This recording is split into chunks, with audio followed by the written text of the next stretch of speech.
আদব প্রতিষ্ঠিত করেছেন আমার নবী। সেই নবীর মদিনাতে যখন যাবেন আদবের শিক্ষা পাবেন। এই আদবের শিক্ষাটা বর্তমানে যেই জায়গায় পৃথিবীর ছোট্ট ছোট্ট জায়গাতে যে কেন্দ্রগুলো খোলা হয়েছে সেই কেন্দ্রগুলো হলো মাদ্রাসা। উম্মতের জন্য যেই সকল দিকগুলো প্রয়োজন ছিল সেই প্রয়োজন মেটানোর জন্য আমার নবীকে পৃথিবী থেকে আল্লাহর কাছে নিয়ে গেছেন। জোরে বলেন সুবহানাল্লাহ। কিভাবে পরিচালনা হবে বাবারা আমার, নবী আমার উম্মে খানির ঘরে শোয়া, নবীর বিবি উম্মে আনির ঘরে নবী শোয়া রয়েছেন। এমত অবস্থায় তিনি হঠাৎ তিনি শুয়ে আছেন। শুয়ে থাকা অবস্থায় তিনার কাছে জিবরাইল আলাইহিস সালাম এসে উপস্থিত হলেন। কোন বর্ণনায় জিবরাইল আলাইহিস সালাম এবং মিকাইল আলাইহিস সালাম, কোন বর্ণনায় জিবরাইল আলাইহিস সালাম ইসরাফিল আলাইহিস সালাম বর্ণনাতে এসেছে। তবে জিবরাইল আলাইহিস সালাম ছিলেন, এতে কোনো ঠিক আছে না। এবার আসুন, নবী ঘুমন্ত অবস্থায় জিবরাইল আলাইহিস সালাম নবীর কাছে আসলেন। নবীর কাছে এসে তিনি প্রথম ঘরে প্রবেশ করলেন। অন্যান্য দিন দরজা দিয়ে আসতেন, কিন্তু আজকে জিবরাইল আলাইহিস সালাম এসেছেন সরাসরি ছাদ ফাঁকা করে। সুবহানাল্লাহ বলেন। কি ছাদ ফাঁকা করে? জিবরাইল আলাইহিস সালাম আসার পরে নবীর কদম মোবারকে জিহ্বা লাগিয়ে দিলেন। জিহ্বা লাগিয়ে দিয়ে চাটতে শুরু করেছেন।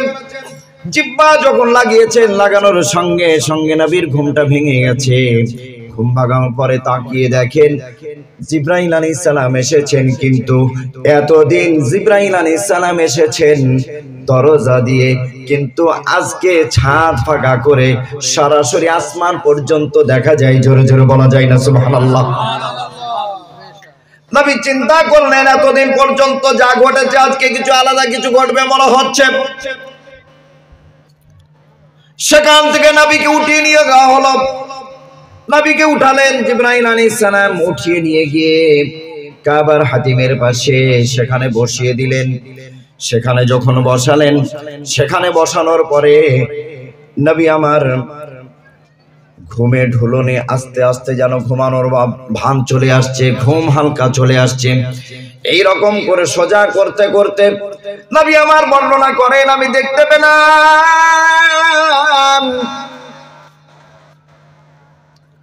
দুইটি পাত্র এসেছে আমার সামনে। একটা পাত্র সোনার আর একটা পাত্র রূপার। এই দুইটি পাত্র সামনে নবীকে হেলান দেওয়া অবস্থায় সুন্দর করে শুইয়ে দিলেন। শোয়ানোর পরে নবীর এই সিনা মুবারকটাকে খুললেন।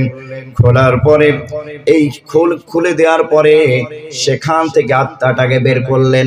আত্মাটাকে বের করে সোনার পাত্রের উপরে রেখে দিলেন। আর ঈমান আর হিকমত এই দুইটাকে বের করে রূপার পাত্রের উপরে রেখে দিলেন। এবার নবীর শরীর মোবারককে সিনাটাকে ফাড়া হয়েছে, আলাদা করে দেওয়া হয়েছে। আলাদা করে দেওয়ার পরে জমজমের পানি দিয়ে, মাহে জমজমের পানি দিয়ে সুন্দর করে পরিষ্কার করতে শুরু করেছেন। পরিষ্কার করে দিলেন, ধৌত করে ফেললেন। করার পরে আবার আত্মাটাকে পুনরায় সেই জায়গাটাতে লাগিয়ে দিলেন। লাগিয়ে দেওয়ার পরে সুন্দর করে ভিড়িয়ে দিলেন। বাবারা আমার,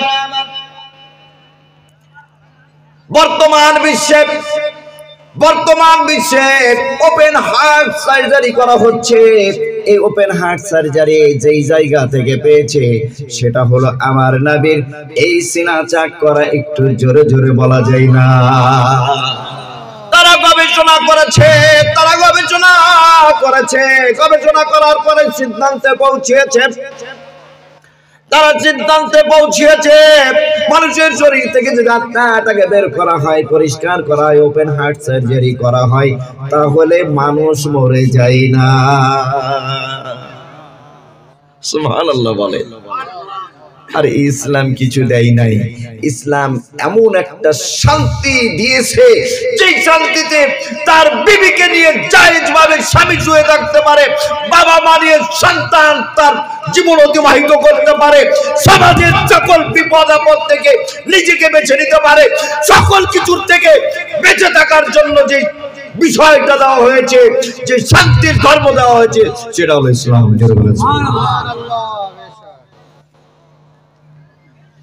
বাবারা আমার, এবার নবীকে সুস্থ করে নেওয়া হলো। নবীর সামনে একটি পোশাক নিয়ে আসা হলো। এই পোশাকটা দুনিয়ার কোন জায়গাতে বানানো নয়। এই পোশাকটা বানিয়েছেন কে? আমার আল্লাহ। জোরে বলেন সুবহানাল্লাহ। এই পোশাক বানানোর কারিগর হলো আমার আল্লাহ। এই পোশাকটা বানিয়েছেন আমার আল্লাহ। তিনি পবিত্র হাত দিয়ে নবীর এই পোশাকটা বানিয়েছেন। সেই পোশাকটা পরিয়ে নিলেন। পরিয়ে নেওয়ার পরে আমার নবীকে বোরাকের উপরে উঠালেন। কি সমস্যা? আচ্ছা, বোরাকে উঠালেন। বোরাকে উঠানোর পরে বোরাকটা হলো বিদ্যুৎ গতি সম্পন্ন। এটা একটা যানবাহন যার বর্ণনা এসেছে ঘোড়ার চাইতে ছোট, গাধার চাইতে বড়, মানে খচ্চর টাইপের। এটা আপনারা আলোচনাতে জানেন, শুনেছেন, কিন্তু আমি আলোচনার দিকটা একটু অন্যদিকে নিয়ে যেতে চাচ্ছি। এবার সেখান থেকে রওনা দিলেন। এই বোনাকে চড়ে যখন তিনি রওনা দিচ্ছেন, রওনা দেওয়ার সময় আস্তে করে বোনাকটা উঠে চলতে শুরু করে দিচ্ছে। এবার যখন চলে তখন ওই ঘোড়া বা খচ্চর মানে বোরাক, এই বোরাকটাকে পাটাকে গুছিয়ে নেয়, পাটাকে গুছিয়ে নিয়ে চলতে থাকে। পা যখন গুছিয়ে নেয় তখন সামনের দিকে চলে, আর যখন পাটাকে নিচে নামায় তখন সেই জায়গাতে নেমে যায়। আপনারা বিমানে যিনারা চড়েছেন তিনারা খুব ভালো করে জানেন। আর তাছাড়া আপনার অনলাইনে বিমানের সার্চ দিবেন, সেখানে দেখতে পাবেন বিমান যখন নামে তখন তলাটা খুলে যায়। খুলে যাওয়ার পরে পাখা তার চাকাগুলো নেমে যায়। চাকাগুলো নেমে সুন্দর করে মানে ল্যান্ড করে নেমে যায়। আবার যখন দরকার হয় উড়াল দেওয়ার তখন ওই জায়গাটা ভিতরে ঢুকে যায়। নবীর সাহেব বোরাকটা চলতে শুরু করেছে। কিছু দূর যাওয়ার পরে সেখানে দাঁড় করে দিলেন সাদা মাঠ, সেই মাঠের ভিতরে দাঁড় করে দিলেন। সেখানে যখন দাঁড় করে দেওয়া হলো মুমিন মুসলমান, সেই জায়গাতে নামা হলো আমার নবীকে। নামানোর পরে জিবরাইল আলাইহিস সালামকে আমার নবী বলেন, ও জিবরাইল এটা কোন জায়গা? নবী আমার বলেন, এই জায়গাটা হলো ইয়াসরিব। আপনি যখন এই জায়গাতে আসবেন হিজরত করে, এই জায়গায় যখন আসবেন, এই জায়গাটা তখন মদিনাতুর রাসূল হয়ে যাবে। জোরে বলেন সুবহানাল্লাহ।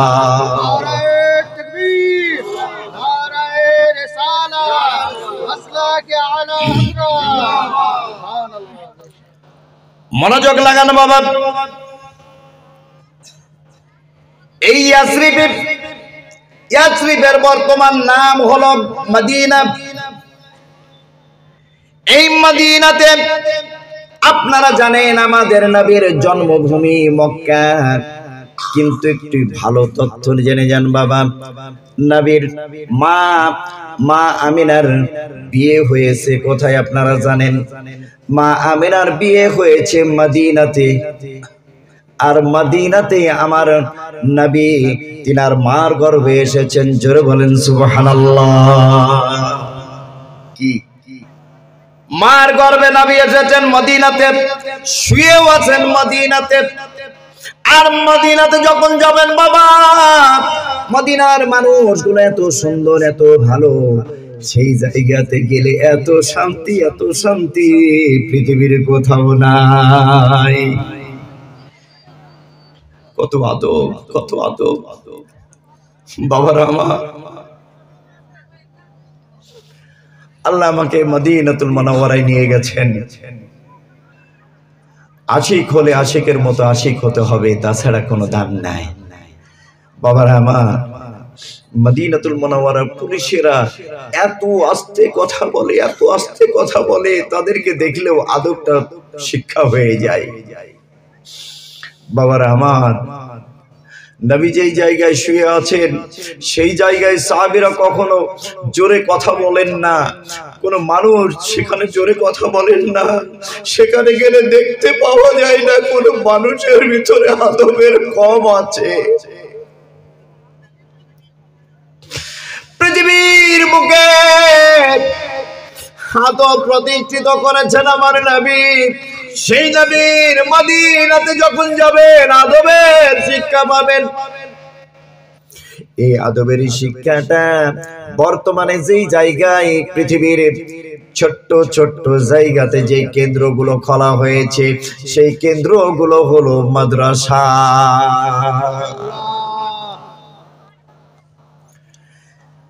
বাবারা আমার, নবী আমার মদিনাতুল মুনাওয়ারা তথা ইয়াসরিবে নামলেন। নামার পরে 2 রাকাত নামাজ আদায় করলেন। সেখান থেকে চলতে শুরু করেছেন। চলতে চলতে তিনি এবার দেখতে পেলেন একটা বুড়া মানুষ। নবী বলেন জিবরাইল আলাইহিস সালাম, কো জিবরাইল, এই বুড়াটাকে? জিবরাইল আলাইহিস সালাম বলেন সামনে চলুন। সামনে গিয়ে দেখে একটা বুড়ি। এই বুড়িটা উল্টিয়ে পড়ে যায়, আবার উঠে, আর উল্টিয়ে পড়ে, আবার উঠে। নবী বলেন জিবরাইল, এটাকে? জিবরাইল আলাইহিস সালাম বলেন সামনে চলুন। সামনে যাওয়ার পরে দেখে একটা সুন্দরী রমণী মিচকি মিচকি হাসছে, সেজে সুজে একবারে টুকটুকে হয়ে আছে। এবার নবী বলেন এই বুড়িটাকে, এই সুন্দরী রমণীটাকে? নবীকে বলেন ইয়া রাসূলুল্লাহ, ইয়া হাবিবাল্লাহ, চলুন সামনে। এবার সামনে চলতে চলতে এবার চলতে শুরু করেছেন। চলতে চলতে একটি পাহাড় সামনে দেখতে পেলেন। দেখতে পাওয়ার পরে নবীকে জিবরাইল আলাইহিস সালাম বলেন এই জায়গাতে নামুন। যখন নামতে গেল, নামার সময় ওই যে বোরাক, এই বোরাকের পা দুটো শার্ট করে দিয়েছে। শার্ট করে দিয়ে আস্তে আস্তে আস্তে সুন্দর করে নেমে গিয়েছে। জোরে বলেন সুবহানাল্লাহ। এবার নামার পরে সেই জায়গাতে 2 রাকাত নামাজ আদায় করেছেন। আমিল মুসলমান, আমরা নামাজ পড়তে চাই না, কিন্তু লক্ষ্য করে দেখুন আল্লাহর সঙ্গে যখন আমার নবী সাক্ষাৎ করতে যাচ্ছেন তখনও তিনি নামাজ ছাড়েন নাই। জোরে বলেন সুবহানাল্লাহ। এবার সেই জায়গাতে নেমে 2 রাকাত নামাজ আদায় করলেন। আমার নবী জিজ্ঞাসা করলেন জিবরাইল, এই জায়গাটা কোন জায়গা? জিবরাইল আলাইহিস সালাম বলেন এটা হলো তুর পাহাড়, যেই পাহাড়ের উপরে মুসা আলাইহিস সালামকে কিতাব নাজিল করেছে। এবার নবী আমার বলেন ওই যে প্রথমে দেখলাম বুড়া, তারপরে দেখলাম একটা বুড়ি, তারপরে সুন্দরী রমণী, এটার ঘটনাটা কি? জিবরাইল আলাইহিস সালাম বলেন ইয়া রাসূলুল্লাহ, ইয়া হাবিবাল্লাহ, প্রথম যেইটা দেখলেন বুড়া, এই বুড়াটা অন্য কেউ না, এটা হলো ইবলিস, শয়তান। তারপরে যেই বুড়িটা দেখা গেল উল্টিয়ে পড়ে যাচ্ছে, যেন ভর নিতে পারছে না। এইটার বর্ণনা জিবরাইল আলাইহিস সালাম 2টা দিলেন। একটা হলো ইয়া রাসূলুল্লাহ, ইয়া হাবিবাল্লাহ, আপনার সময় শেষ হয়ে আসছে, মানুষগুলো টলমল করছে, পৃথিবীর সময় শেষ হয়ে যাচ্ছে, তাই পড়ে যাচ্ছে। আর আরেকটা হলো বর্ণনা, সেটা হলো এই বুড়িটা, তার উপরে এত বেশি গুনাহ, তার মানে গুনাহগার মানুষগুলোর গুনাহ নিয়ে চলতে পারছে না, উল্টিয়ে উল্টিয়ে পড়ে যাচ্ছে। আমাদের বোঝা দরকার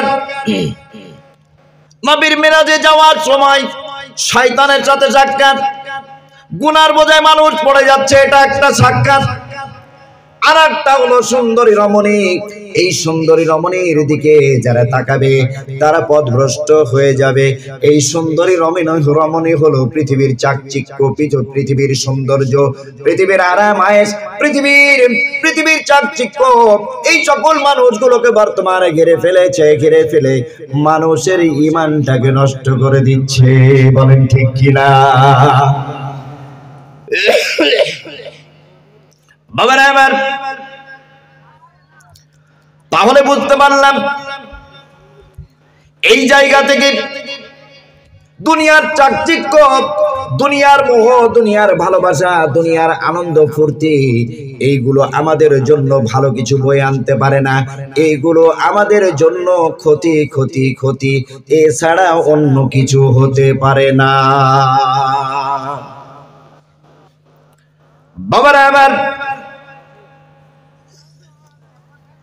এবার সেখান থেকে চলতে শুরু করেছেন, আবার বনাক চলতে শুরু করছে। বনাক চলতে চলতে এবার এক জায়গায় গিয়ে উপস্থিত হলেন। সেখানে একজন মুরব্বী, একজন বয়স্ক মানুষ সালাম দিলেন আমার নবীকে। আসসালাতু ওয়াসসালামু আলাইকা ইয়া রাসূলুল্লাহ। সকলেই বলি আল্লাহু আকবার। সালাম দিলেন। তারপরে আরেকজন সালাম দিলেন, আসসালাতু ওয়াসসালামু আলাইকা ইয়া আউয়াল। আরেকজন সালাম দিলেন, আসসালাতু ওয়াসসালামু আলাইকা ইয়া আখির। তিনজন সালাম দিলেন। নবী আমার বলেন,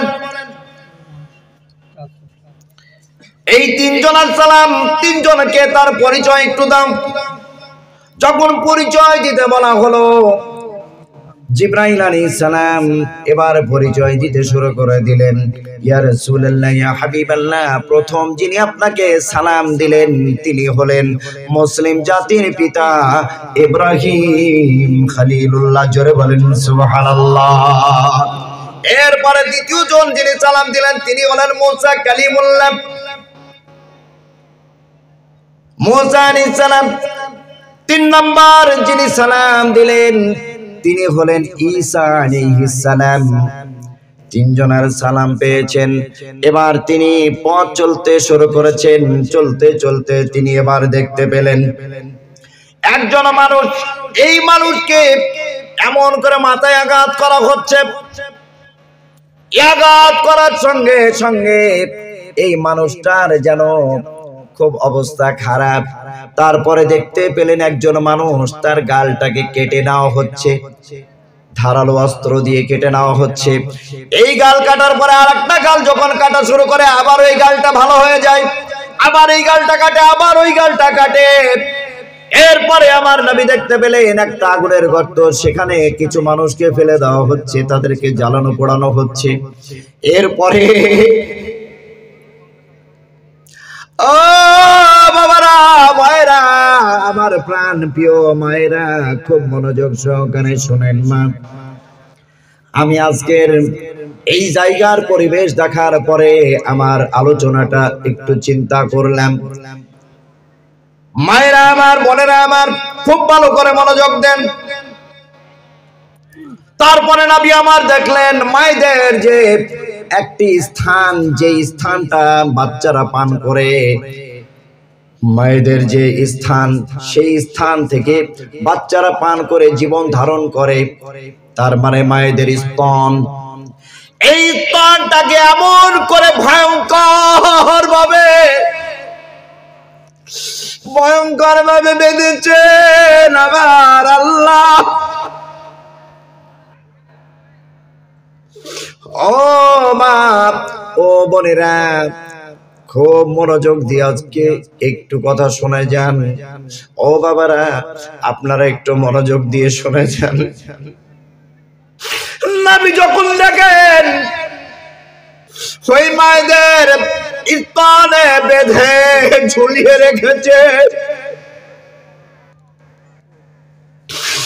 নবী আমার কাতর হয়ে গেলেন। নবীর চোখে পানি ধরে রাখতে পারা যায় না। আরে মা,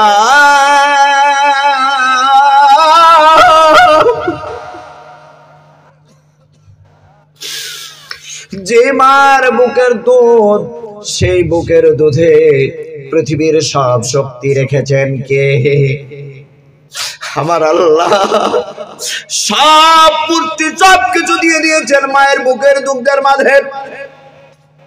পৃথিবীর ভিতরে প্রথম যখন কোন মা প্রথম দুগ্ধ পান করিয়ে দেন, এই দুগ্ধ প্রথম ফোঁটা ওই বাচ্চার মুখে, ছেলের মুখে যখন যায়, তার শরীরের যতগুলো রোগ থাকে সব রোগ নিরাময় হয়ে যায়। সব রোগ নিরাময় হয়ে যায়। সেই বুকের দুগ্ধ পান করে আমরা আজকে বড় হয়েছি। বাবারা আমার, একটু লক্ষ্য করে দেখুন, ওই সন্তান, ওই সন্তানেরা মায়ের বুকের দুগ্ধ পান করে থাকে। আজকে ওই মায়ের বুকটাকে বেঁধে দিয়ে ঝুলিয়ে রাখা হয়েছে। এইভাবে ঝুলানো অবস্থায় নবী আমার বলেন, ও জিবরাইল, নবী আমার বলেন, জিবরাইল,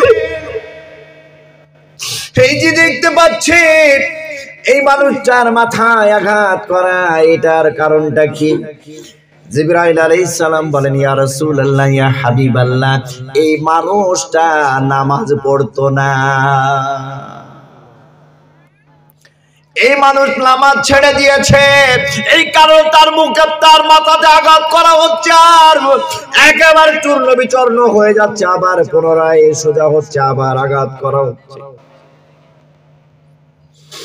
ওই মানুষটার মুখ যার কেটে দেওয়া হচ্ছে, সকল সময় এই মুখ দিয়ে মানুষের খারাপি, মানুষের সাথে প্রতারিত মানুষের সঙ্গে এই রকম করার কারণে তার মুখটাকে এই রকম করে দেওয়া হচ্ছে। আর ওই সকল মায়েরা, ওই সকল বোনেরা যারা নিজেরা নিজের শরীরটাকে অন্যদের জন্য বিলিয়ে দিয়েছে, নিজের স্বামী বৈধ, নিজের বৈধ স্বামী ছাড়া অন্যদের কাছে বিলীন করে দিয়েছে, ওই সকল মায়েদের জন্য ওই শাস্তিটা রেখে দেওয়া হয়েছে। ও বাবারা, ইসলাম এমন একটা শান্তির ধর্ম